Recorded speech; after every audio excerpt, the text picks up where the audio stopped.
Présenté par Georges Pernou et son équipe, le direct de l'émission phare de France 3 a permis au grand public d'assister à la diffusion du magazine de la mer depuis le port de Monaco. Écran géant et lancement des sujets au cœur du village de la soirée des océans, un moment d'exception avec une mise en scène spectaculaire et tout en lumière. Souverain de la principauté mais aussi prince des océans, le prince Albert II était bien sûr l'invité d'honneur de Thalassa. Une rencontre centrée sur son engagement environnemental et l'occasion pour lui d'évoquer la Monaco Blue Initiative, un rendez-vous international de réflexion sur la protection des océans lancé en 2010 par la Fondation Prince Albert II. Protéger notre patrimoine maritime et conjuguer les efforts, un dessin au long cours mais qui est essentiel pour le futur. Le monde de la mer est un tout. Je pense qu'on a intérêt à défendre les océans d'abord parce que c'est un lieu de vie, que 2/3 du monde vit de la mer, donc c'est quand même important, et qu'on s'aperçoit que si on n'y prend pas garde, bon, les gens de mon âge n'en souffriront peut-être pas, mais nos enfants, nos petits-enfants, je pense que ce sera assez dur, donc c'est bien qu'il y ait des gens qui partent sur ce chemin pour convaincre les autres. Il y a des tas de réunions dans le monde, le prince Albert y participe, il essaie de... Vous savez, le message, c'est aussi important que la subvention.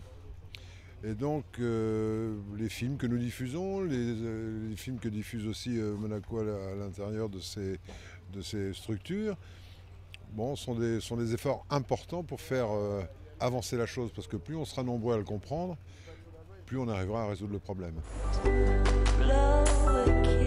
Les océans et les mers subissent des pressions et atteintes graves qui menacent les écosystèmes marins et les êtres vivants qui les peuplent.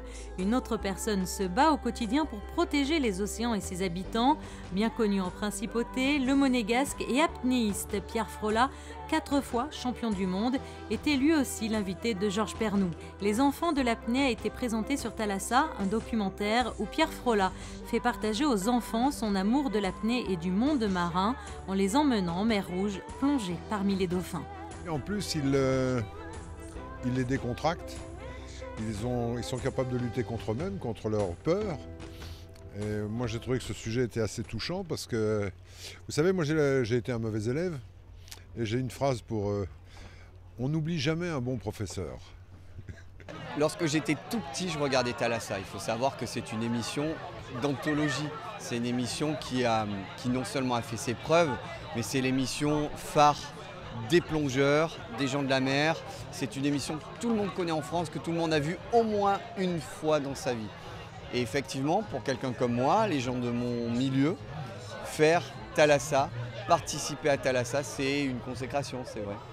Les enfants de l'apnée, le premier court-métrage d'une longue série de 6 documentaires intitulés Océanos et qui seront présentés tout au long de l'année sur Thalassa.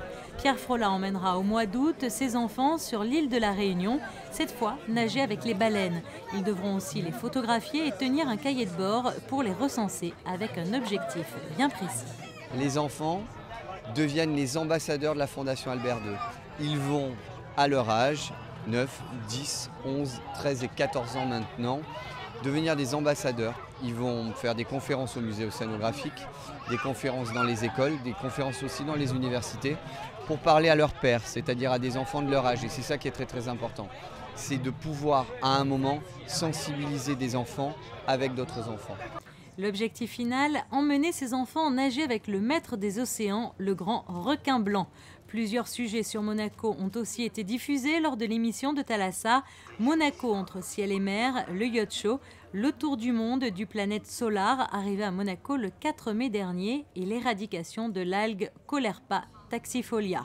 Le Bel Espoir, quant à lui, va s'éloigner du continent puisque sa prochaine étape est la Corse. Il fera escale à Calvi et à Ajaccio.